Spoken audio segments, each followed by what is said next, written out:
And I'm just going to start off real quickly so everybody has an idea of who's kind of in the room right now from the Algalita team. So my name is Katie Allen. I'm the executive director. I've been with Algalita for over a decade now. Completely fell in love with the organization and its mission, and just really inspired to nurture such an authentic organization that is full of amazing people. So I'm incredibly grateful. And then you all will be meeting my partner, who helps create every program, and working with all the students and teachers, our education director, Annika Ballant, in a little bit. But just to do a brief introduction for her, she's also been with the organization for many years, almost as long as I have. And we're just that, the partnership, bringing the energy together, and I couldn't ask for a better partner for our program. So you'll be hearing from Annika in just a moment. And a few reminders. I know we're all pretty much used to Zoom now, but if you can, please do rename your video panel so we know who's in the room. It's great to look back and see our community building over time and be able to know everyone by name. And if you're comfortable, have your video on. I know sometimes it can't happen for people. You need to be in the background, but we're excited, for a Q&A later and just to do a deep dive. So videos would be fantastic. Please mute yourself when you are not speaking. It really helps cut down on the background noise. And just a note, this session is being recorded. And then, use the chat. You can chime in with questions. I'm going to be watching over it and trying to flag things that need to be brought to either Charlie's attention or Annika. So please, if you have a question or want to make a comment, we will be looking at the chat. And then a quick overview for those of you who maybe don't know about our organization. Algalita, we have been around for over 3 decades, an incredible rich history. Captain Moore founded us in 1994 and really shifted the global conversation about plastics upon discovering how they build up in our world's oceans. And since then, we've really taken that research to the next level, creating education programs, and even creating a new sister organization, the Moore Institute for Plastic Pollution Research, that Charlie is heading up with Shelley Moore. And they're focused on taking that research to the next level with looking at nanoplastics and microplastics in our entire biosphere. So 3 decades of working towards a world where plastic pollution is unthinkable. And really our action plan on the Algalita side, we design and deliver educational experiences that empower individuals to understand the full scope of plastic pollution's impact, both on people and on the planet, while also providing those tangible solutions. So we're really excited about what we have moving forward. Just a quick reminder for those of you who maybe haven't seen some of our announcements, but Annika and I have been working on an incredibly comprehensive new online education program called Wayfinder Society for Environmental Education, and it will be launching on May 23rd. So it's a dynamic, free online program, includes environmental education lessons, activities, and toolkits, for interactive learning. And then it also has support. So it's, we have mini grants for teachers and educators. We have how-to guides where we really jump into maybe some of the challenges with teaching environmental education. So just wanted to flag this program for all of you here. And we do have some upcoming free Zoom events. So similar to today, into the future, we're going to have more guest speakers. Captain Moore is our first ever guest speaker for this program today. Next one is going to be April 22nd, an environmental education roundtable discussion where many different educators are going to be coming together and talking about their experience and just ways to share that lived experience and really enjoy the connections that we can build together. And then we're going to do a deep dive on May 2nd before the program launches into some of the lessons and labs that are on the website. And then we are going to have a launch party on May 23rd. We'll keep you all up to date on what the specifics of that look like. But in the meantime, before I pass it over to Annika, I just want to share our contact information. You feel free to reach out to us for any time for anything, whether it's about Wayfinder Society or our refill store. There's a ton of information about the programs that we offer on the website. So follow us on social, and yeah, feel free to reach out. So with that, I'm going to pass it over to Annika. Let's see. I'll share this screen until you're ready to let me know when to stop sharing. Fantastic. Thank you so much. Hold on, I just changed my Zoom. Oh, great. Okay. Hi, everybody. Sorry about that. My name is Annika Ballant, and I'm just so excited to have this first conversation with Captain Charles Moore, who has been such an amazing person to work with. I'm just so lucky to be in this position to have spent so many years working with you. And Katie and I have one of our favorite things about working at Algalita and with you, Charlie, are the countless conversations that we've had together. And I've sort of realized that oftentimes these conversations really at their core essence, they're about like exploring our perspective on the world. And it's just something that you don't often get to have at work, and it's just such an amazing opportunity. And so we really wanted to share that with everybody at Algalita today, and to have one of those conversations all together. So Charlie, to me, you've always seemed to have this deep sense of curiosity, which I imagine has been a big factor along your path of exploration and discovery throughout your career. And as you've shared in your book, A Plastic Ocean, you've been across the North Pacific Ocean countless times on your oceanographic research vessel, the Alguita, and you persistently dug deeper and deeper to answer the questions that you've had about plastic pollution in particular. You started several nonprofits to study and protect the environment, Algalita, and the Long Beach Organic Farming Organization, I think I got the name wrong, which you founded on the same day, as well as now Moore Institute for Plastic Pollution Research. And I think that so many people have followed in your footsteps because you're so passionate about your work, and because you're so welcoming and having everyone join in this discovery and questioning and constant learning. And I think that's such a big reason why you've been so successful at doing this very challenging work for such a long time.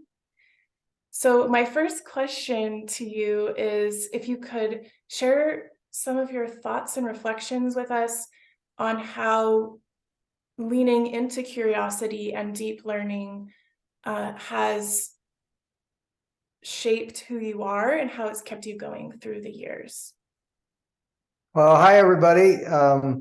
Great to be with you via Zoom from who knows where, but hopefully a wide swath of the country, if not beyond.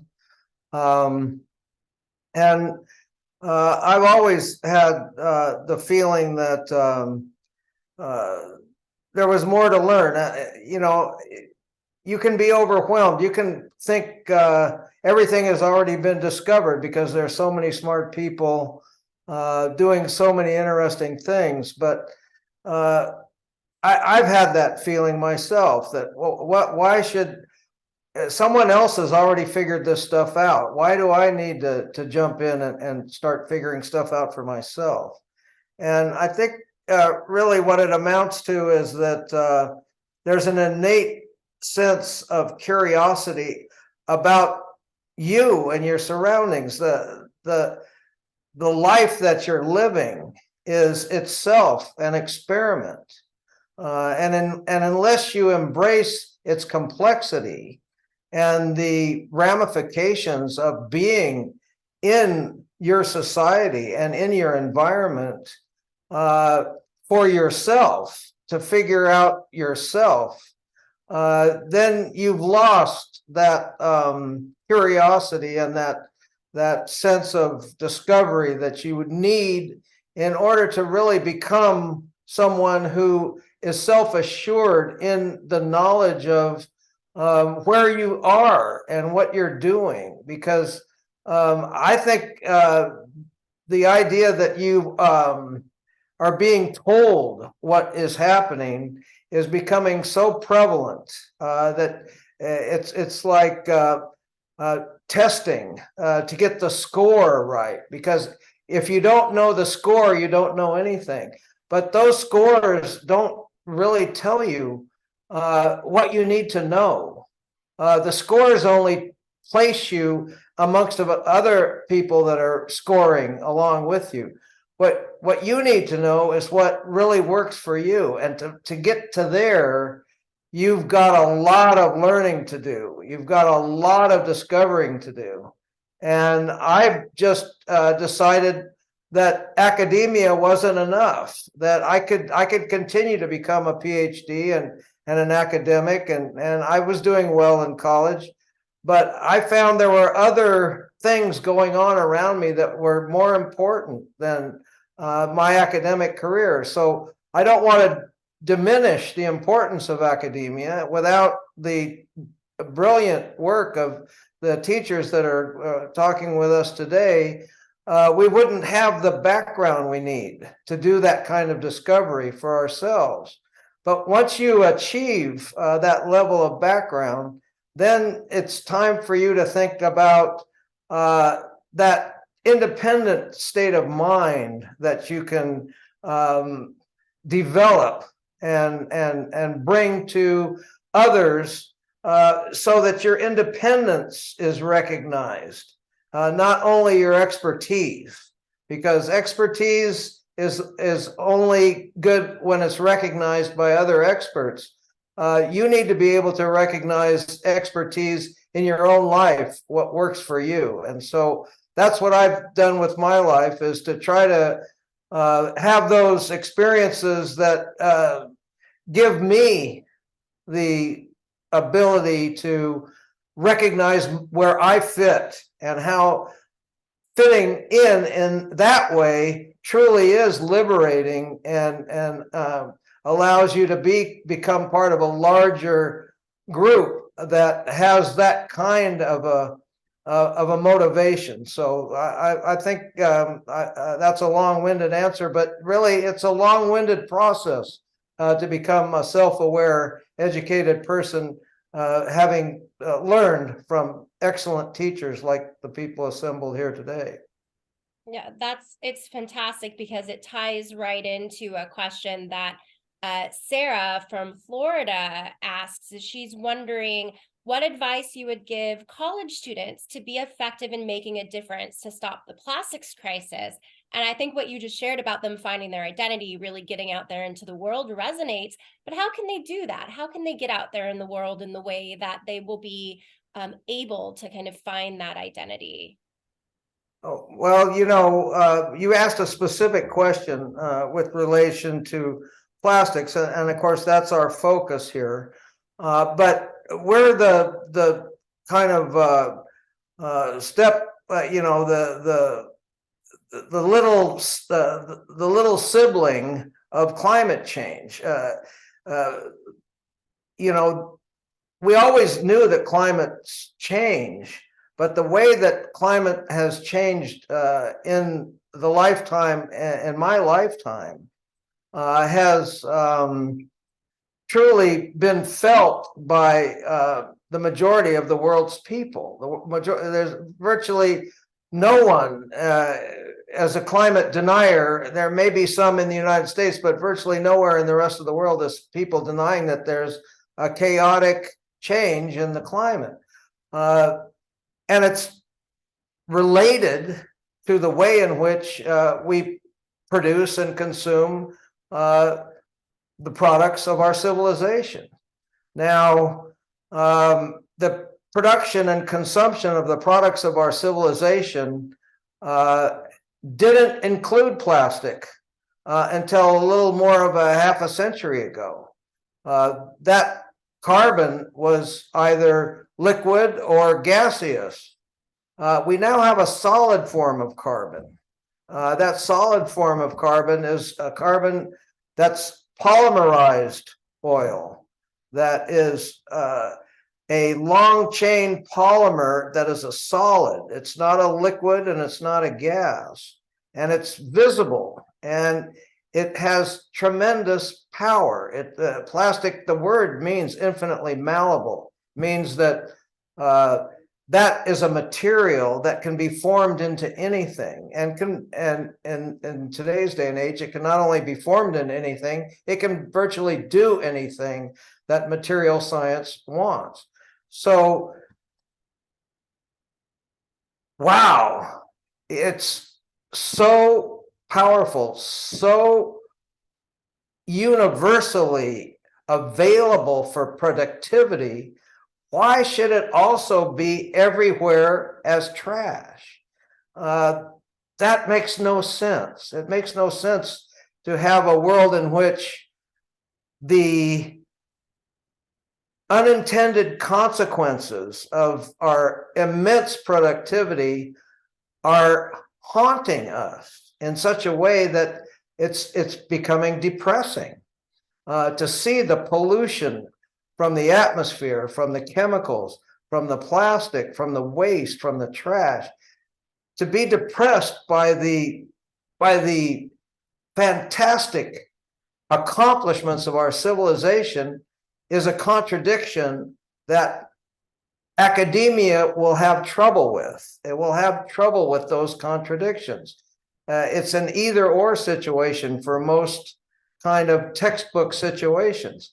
But in my world, it's the reality. It's the reality that we have contradictions in life, and we have to work those contradictions out. And I think that is what has motivated Algalita Marine Research Foundation, the Moore Institute for Plastic Pollution Research, and Long Beach Organic, which takes vacant lots left to have pesticides applied to them to keep the weeds down and turn them into community gardens, organic vegetable gardens that feed, especially during COVID. I mean, Long Beach Organic wasn't a big deal until COVID. Then everybody wanted to come to my garden and get fresh organic produce because we were in lockdown. We were sequestered. We couldn't go anywhere and get good, fresh organic produce. And that made me realize how important it is to have a land and sea connection, to have the organic produce and the way that we treat the land, using mulch, softening the urban hardscape, creating percolation for our toxics so that the FBI, the fungus, bacteria, and insects can remediate the soil and slow down the charge of plastics into the ocean through runoff. That became very important to me. Our first benefits were called the Coast and Ocean Connection Celebration. We had a celebration of connecting the coast and the ocean together. Now we've got this situation where we're trying to understand how to connect plastic pollution to carbon pollution, and to do that we have to become what I call pulling back the plastic curtain of ignorance and letting people understand that the atmospheric carbon that is making everyone wonder about the future has a counterpart in the solid form of petroleum that makes me and my colleagues wonder about the future. Yeah. Thank you for that, Charlie. And Sarah, I saw your note that you have another event, but if you would like to speak to Charlie, we'd love to give you the opportunity before you head out. She's on mute. There you Yeah, go. no, thank you so much. I am in a place that is a little bit noisy, so I apologize for that. I was just typing into the comment box, though. We are finishing up reading Fahrenheit 451 by Ray Bradbury. And when you were talking about the contradictions in dealing with the plastic crisis, I just could think of the character Guy Montag in the novel, who is in a dystopian futuristic society where firemen, as they were called in the book, burn books instead of putting out fires. I don't know if you're familiar with the novel, but it's Ray Bradbury's like 1953 dystopian novel. And I have my students read it because it's a pretty quick, fun read, but also because it opens up this conversation about societies and communities that are failing, and what can we do as human beings to be civic minded, be aware of what's happening in terms of global warming and other, these social and conservation tragedies. So I am so grateful that you opened this conversation, and I'm sorry I won't be able to stay longer, but thank you for this opportunity to say hi, and I really appreciate all your work, and we will continue following you. So thank you so much from Florida. Okay, don't, I'm not deep into Fahrenheit 451, but I'm very deep into Soylent Green. And that's the one I would recommend that you follow up with your students. Excellent. The title, you can get the book. The title is Make Room, Make Room. That is the actual name of the book. And it deals with overpopulation and the kinds of, kind of crises we're seeing, not so much from overpopulation, but how population has to migrate, just like the rest of the animals and plants because of climate change. We have to deal with that. Yes, excellent. Well, thank you so much for sharing your work and being available for this time. And I look forward to more opportunities like these. So thank you. Okay. Thanks, Sarah. I think it's actually it really chimes in, especially her bringing up the Fahrenheit book. And, we're thinking so much about history and what has happened throughout history. And Charlie, one of our favorite things about you is so much about history. It's almost a hobby of yours to dig into, what's happened in the past and apply that knowledge and to the future. And we've had conversations about what that means about the future and what your place in sort of the development of where things are headed, whether it's technology or the future of education, the future of human connection.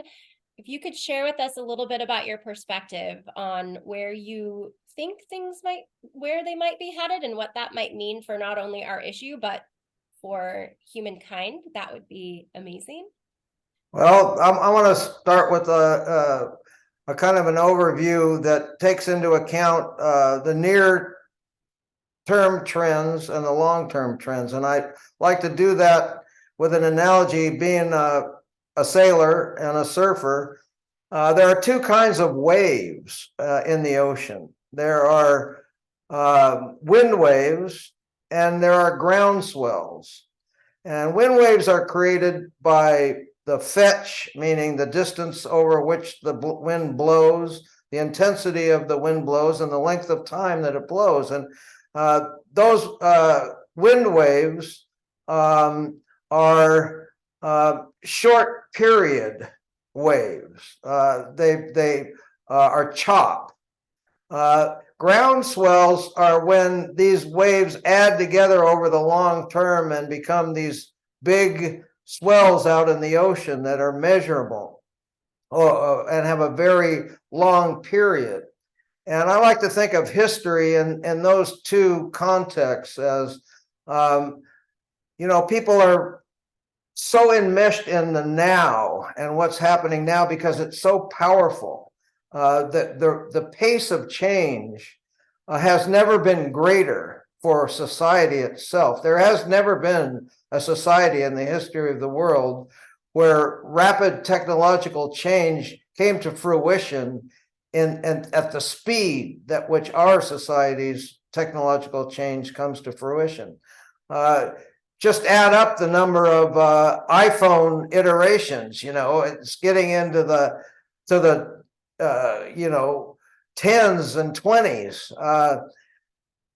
This kind of history, the history of the iPhone and how it's got many iterations, the history of technology, this is a short period wave. It's a bunch of chop in a lot of ways when it comes to thinking about history as a great wave, a huge wave that has emanated from civilization from its inception and has undergone changes that went from the individual to the society to the different types of societies.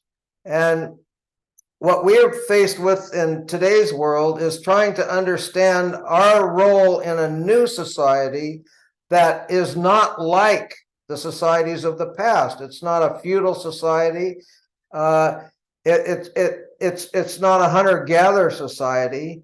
It's a profit-driven growth economy that has a kind of universality now. It doesn't really, you can call the Chinese Communist Party communist if you want, but it's the Chinese Capitalist Party as far as I'm concerned, because they are involved in creating the maximum growth of their economy at the fastest possible rate. And that's what we're all doing. And that's why we're saying it's competition and why everyone wants to do that. But when you focus on the maximum possible growth that you can achieve with the tools at your disposal, and you don't ever imagine the unintended consequences of that growth, and you just let the devil take the hindmost and have the victims of that society ignored by the status quo, you're missing what could be a very difficult future scenario in which those unintended consequences turn out to be crises. We are a crisis-driven society. When a crisis gets bad enough, people want to do something about it. They want to do something about it, but they can't. They want to do something about gun violence, but they can't. They want to do something about plastic pollution, but they can't. They want to do something about carbon pollution, and you say, well, they're trying.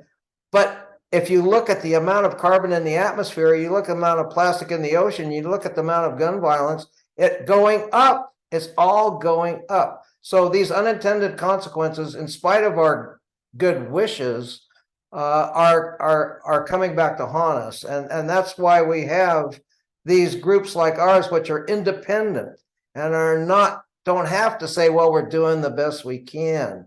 We're not going to be doing the best we can until we do a lot better.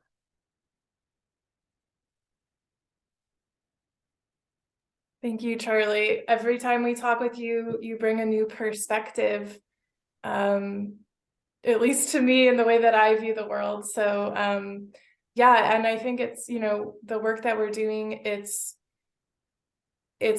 part of a huge story, and it's something that I think a lot of students and educators around the world, they want to be part of that story. And so yeah, it's really great to reflect and get the perspective and to think about the bigger picture, where we're going, where we came from. And I think that helps us sort of refocus into the work. So I have another question for you, something that we talked about a little bit the other day, and something that we've talked a lot about recently with educators, even in our past Zoom events so far with Wayfinder Society. One of the things that we've discussed is this idea of overwhelm, both of information and of emotion. Like you were just talking about these big issues that we're trying to understand.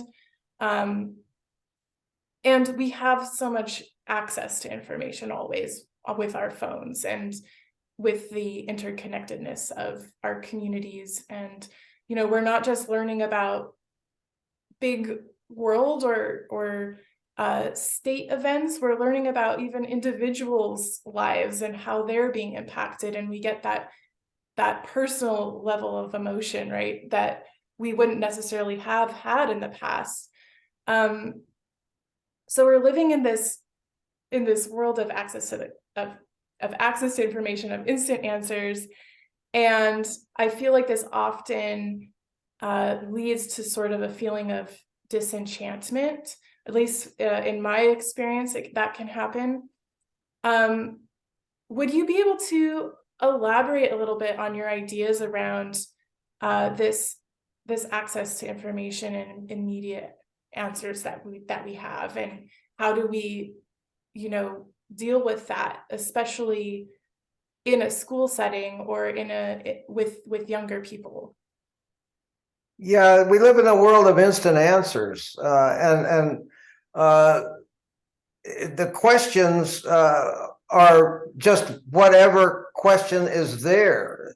The questions aren't elaborated through a process of discovery.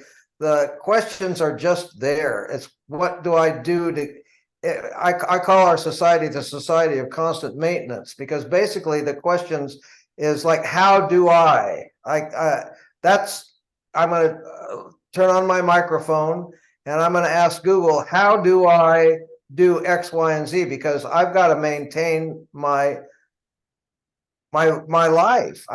There's things that I have to do. I've got to make things work for myself. I've got to get to work. I've got to make my appliances work. I've got to do my work. I've got to answer the questions that are asked of me. And so it becomes, you might say, too easy to simply Google the answer and not reflect on the question, because it becomes a rat race of answers to questions that are simply maintaining your life. You're not able to get beyond the rat race of constant maintenance of the status quo that you are encountering. You become a appendage of the phone. It's not your phone. The phone is managing you. It's making sure that you are given the direction that you need in order to make it in this society. So I reject that for myself, because I have 3/4 of a century of independence from that.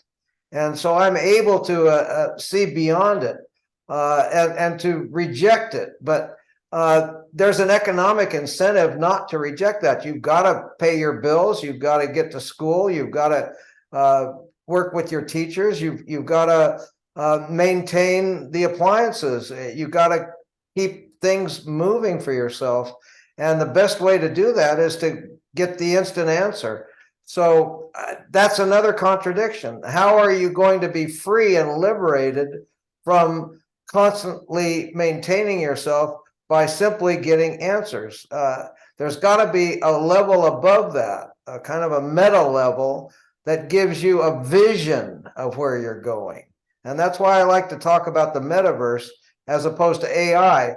Artificial intelligence, okay, great. Everything's going to get done for me, except the stuff that I really need done, which is going to be my vision of the future, a future that liberates me, my family, my society, the animals in my environment, and the atmosphere itself.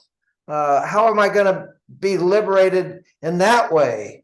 The metaverse can offer a picture of that, because now we're all going to have to agree on that picture at some level if we're going to stop plastic pollution, because plastic is everywhere and the solutions therefore are everywhere.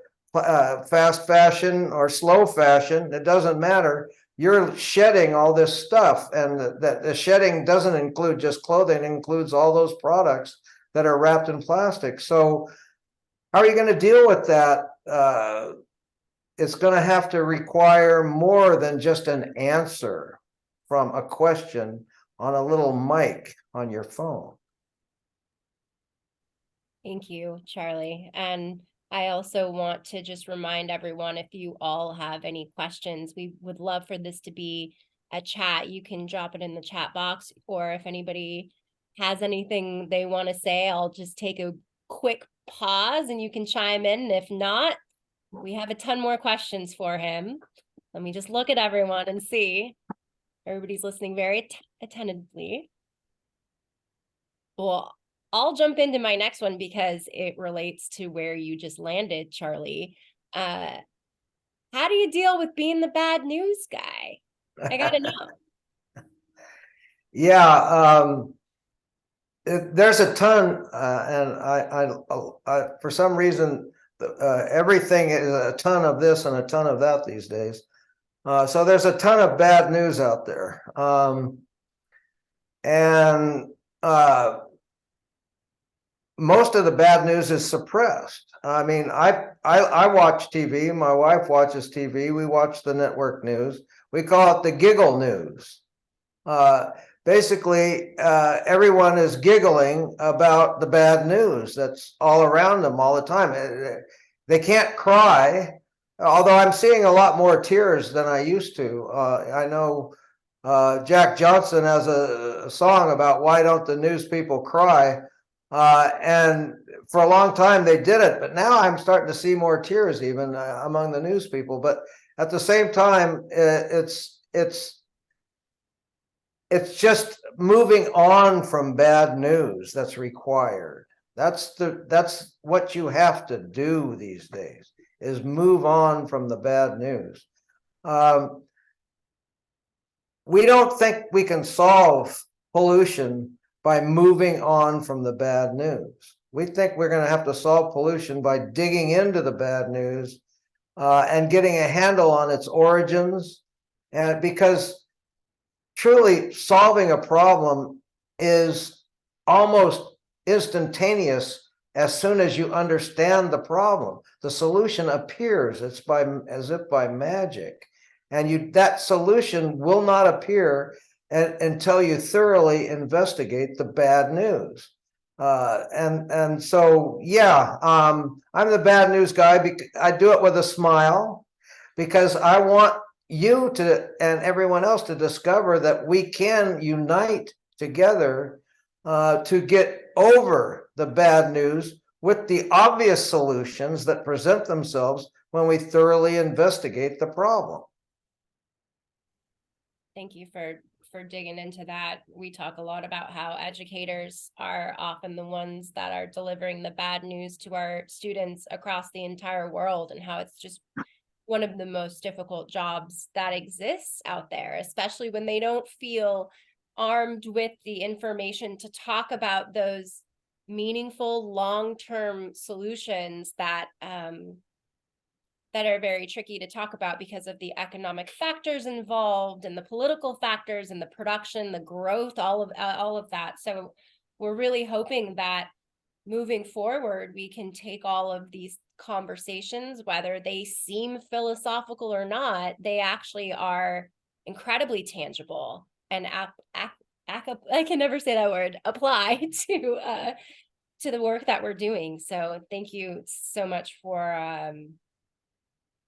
I should say that philosophy only has gotten kind of a bad name as something effete and ephemeral in the last century or so. Before that, natural science was philosophy. Philosophy was science. Science and philosophy were the same thing through most of history. So when you say you're being philosophical as if it's something other than being scientific, I take exception to that. I believe real scientists do not avoid the philosophical implications of their science.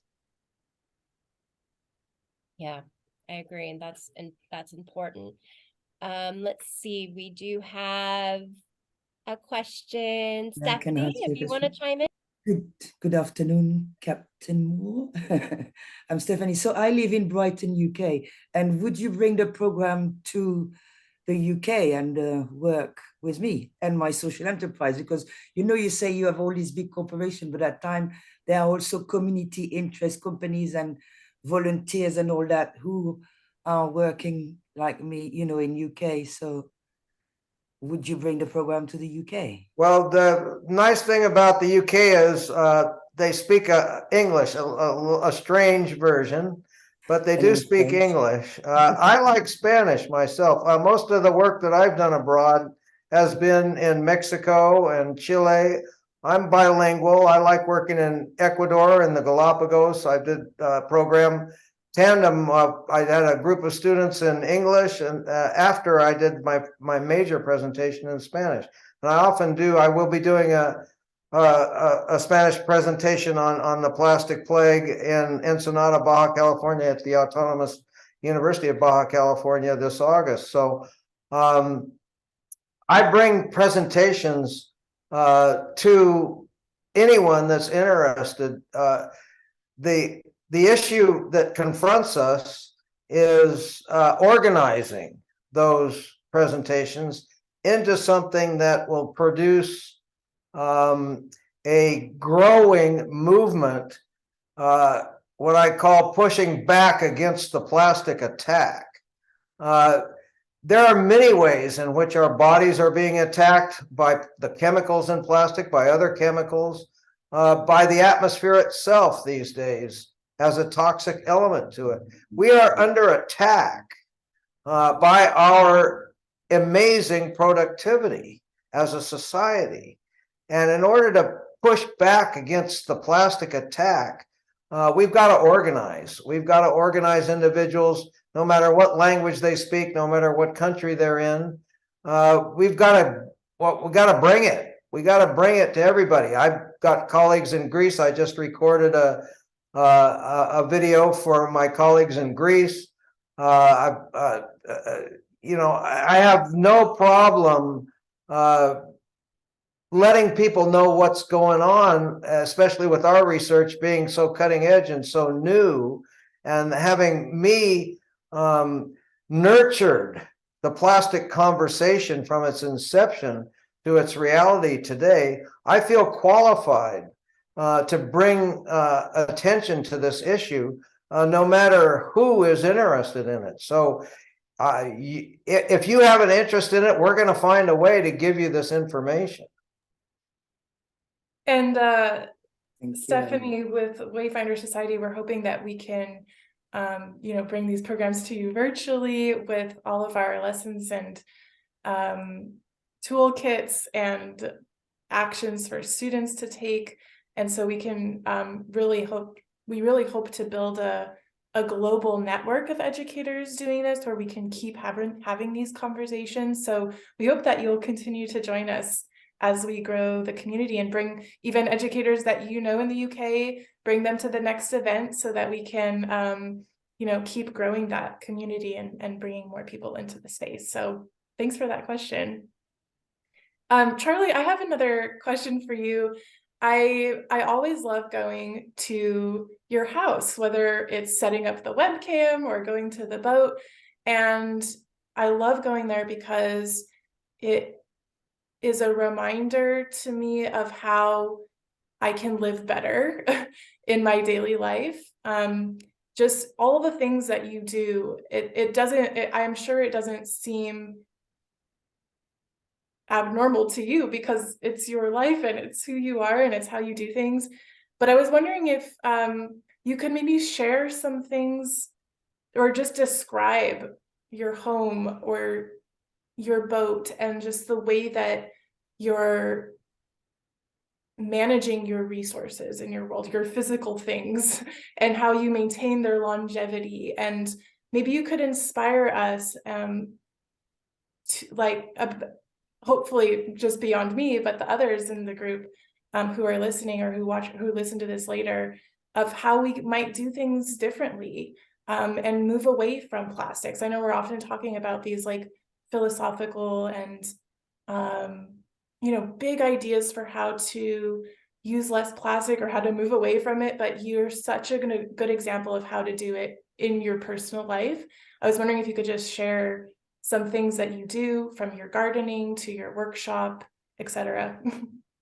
Yeah, well, 49 years ago, I'm living in my family's home on Alamitos Bay in Long Beach, California, which is just a few steps from the dock where my research vessel is docked. But 49 years ago, my best friend John Herndon and I read a book by Ruth Stout called The No Work Garden Book. And being young people, we really were fascinated by the concept of being able to garden without work. And it turned out that the way you do no work gardening is by mulching. And Ruth Stout laid straw down in the fall and waited for the snow. We've had a lot of snow this year to melt. And that straw then had already been started to turn into soil. Had been this straw mulch was becoming soil, and all she did to plant her plants was to spread the straw apart and put the plant in the soil. That was her idea of no work gardening. And so we didn't have a long winter in Southern California. So what we did was get the tree trimmings from the Edison company, the power company who trimmed the power lines, and shredded up all this mulch. And we just piled it up and put a little bit of planting mix at the very top of these piles, about a cubic yard of stuff, and planted in the top of that. And the first year we got huge crops, and it was quite unbelievable to see how the plants responded to having the roots go down into this piled up mulch and become productive. And so ever since then, I've been mulching and composting and growing.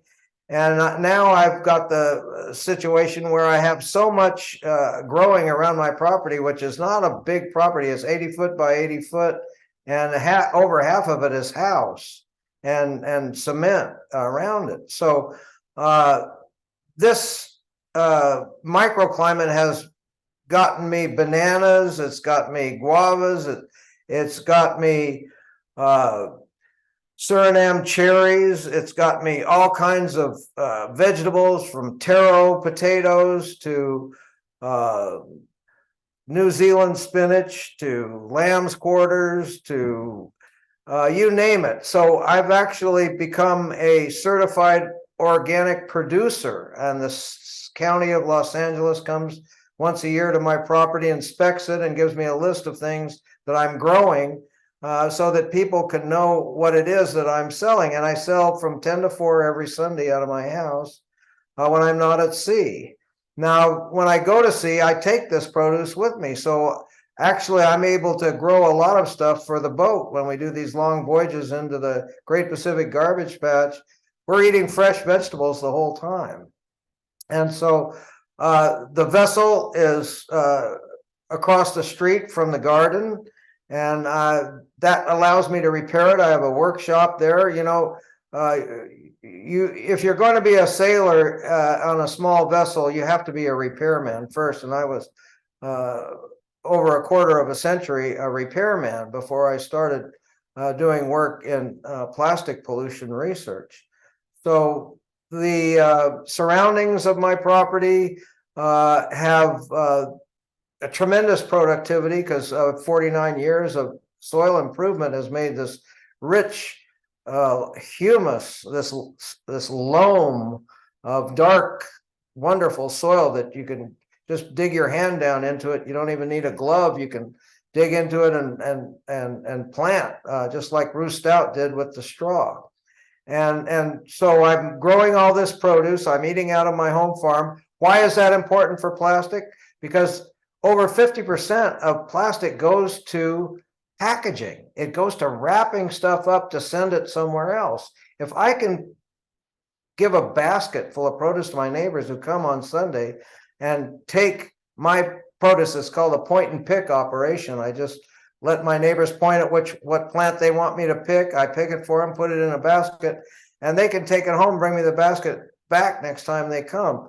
So that eliminates plastic packaging. So I've developed, along with a Canadian woman, the regional reliance inventory.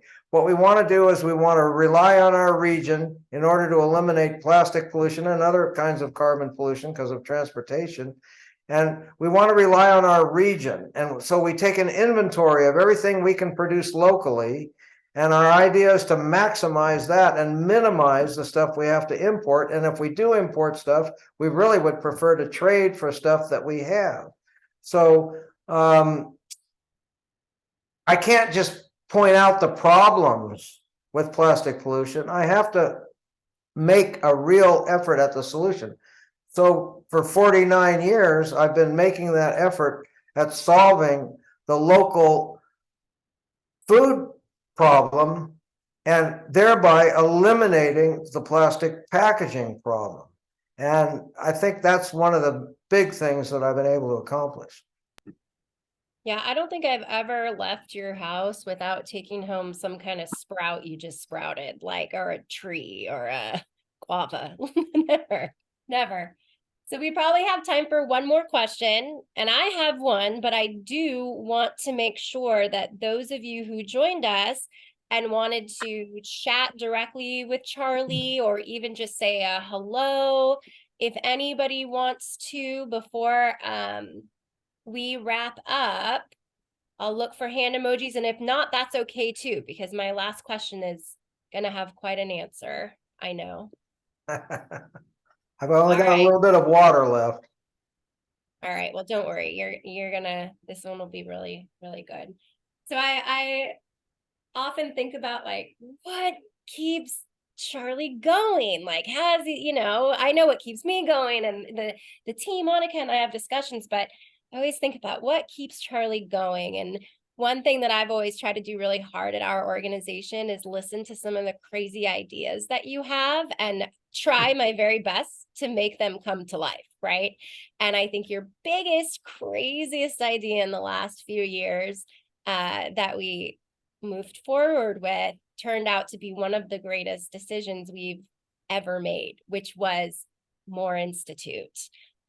Which is our new sister organization. Charlie and I incorporated it back in January 2020.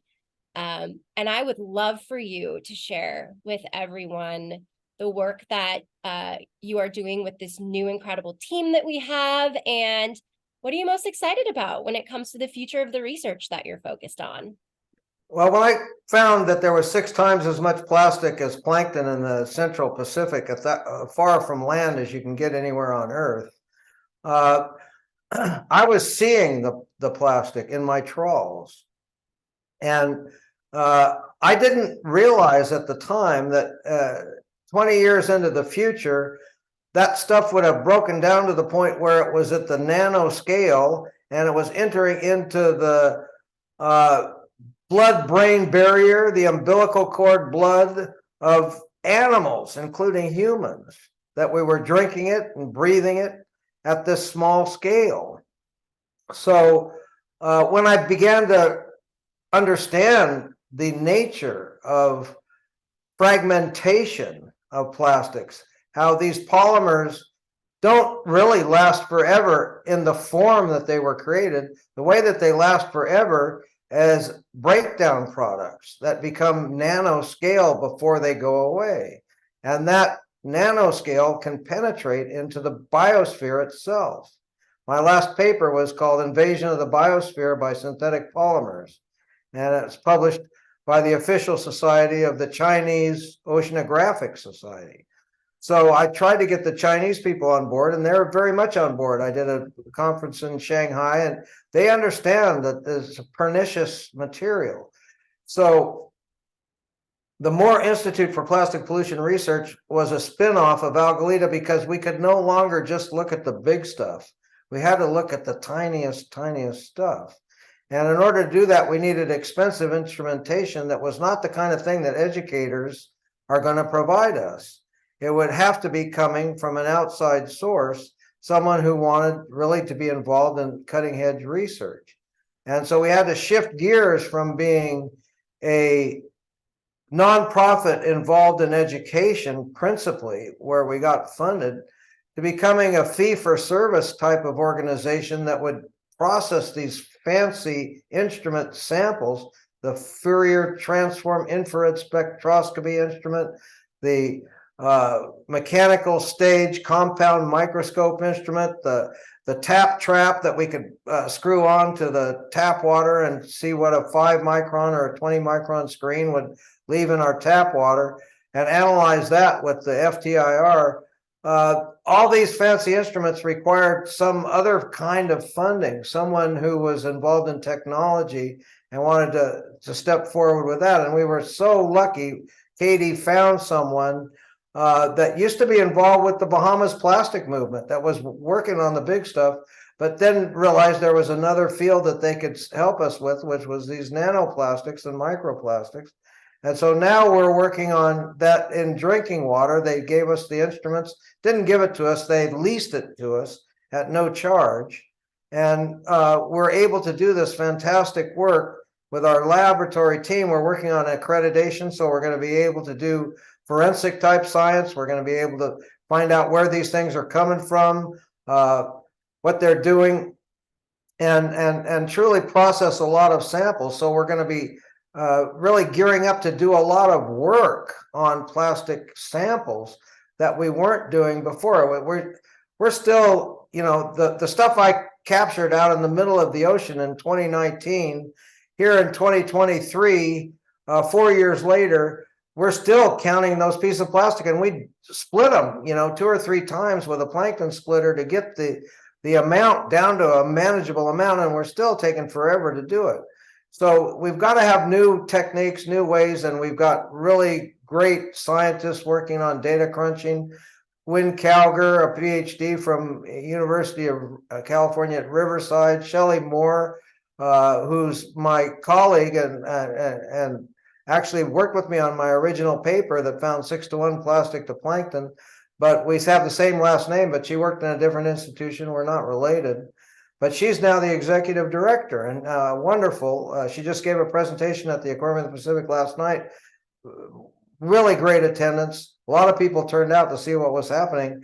Her Tyler talk was microplastics, the big little problem, and it's a big little problem. So we're really excited now to be able to move into a new kind of fee-for-service economy that allows people to send us their samples and let us process them with the very best and highest quality instrumentation that's out there, and to become accredited as the first microplastics laboratory, accredited by the state of California and another accreditation society that can guarantee more or less that the results we're getting are defensible. And that's very important to me, that we're able to defend, because when you make a statement as an educator or as a student, you're going to be asked to defend that statement.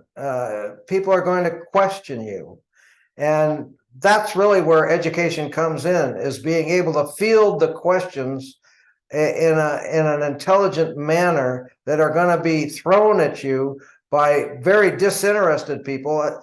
You know how frustrating it is as a teacher to have children constantly asking you questions that are really just not important questions, that are just kind of thrown at you because they can ask them. That's the kind of questions we're getting now in the universe that we inhabit, is facile questions that are just thrown at you as kind of a matter of rote, that these are questions that people ask routinely. No matter what the interview is, they're going to be asking you the same questions. We need to be able to formulate answers that go beyond the question, because the questions they're structured in such a way as to limit the answer. We want unlimited answers to these questions. And in order to get that, we need to be able to defend our work in whatever venue we're working. And so the Moore Institute for Plastic Pollution will be defensible when it comes to telling people what we find out. I think really that's an important aspect that educators can really be part of.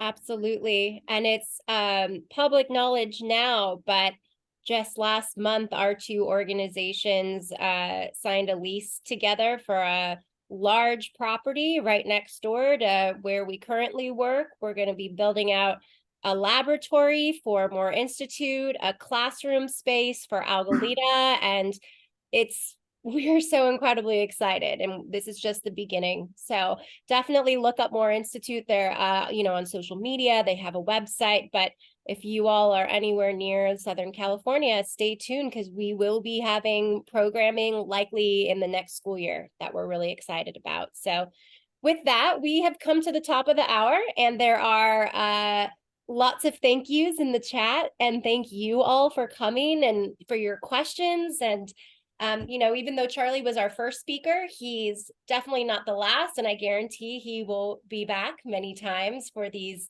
deep dive discussions. So make sure you stay in touch. Charlie, thank you so much for giving us just your heart and soul and honesty. And, it's a pleasure working with you. And everybody was just so excited to be able to connect directly. So we will absolutely do this again in the future. And with that, Annika, did you have any other closing thoughts, or you're good, Charlie? Any closing thoughts before we leave the meeting? Go ahead, Annika, your turn. Thank you, everybody, for joining. I just hope that you all enjoyed the conversation as much as Katie and I did, and we really hope to see you again at another event to continue the conversation and to keep pushing forward into deeper thinking about these issues. So we really appreciate that you took the time to join us today. And I will simply add a quote from a teacher who was the guest host on the last Saturday Night Live. She's got this show on now about, I think it's a high school that she's producing. And her final statement was, because everyone talks about how important teachers are, but her last statement was, "For the love of God, pay them what they're worth." Yes. It's so true. Thank you for ending the event on that. We couldn't be behind that idea more. And even though we can't pay you more, we can give you every resource possible. We can connect you to partners. We can, just help you participate in the way that you want to participate and really enjoy your work. So we're here for you. Reach out anytime. And can't wait to see you all at the next event. Okay, bye everybody. Bye. Thank you, everyone. Thank you, Charlie. You're welcome.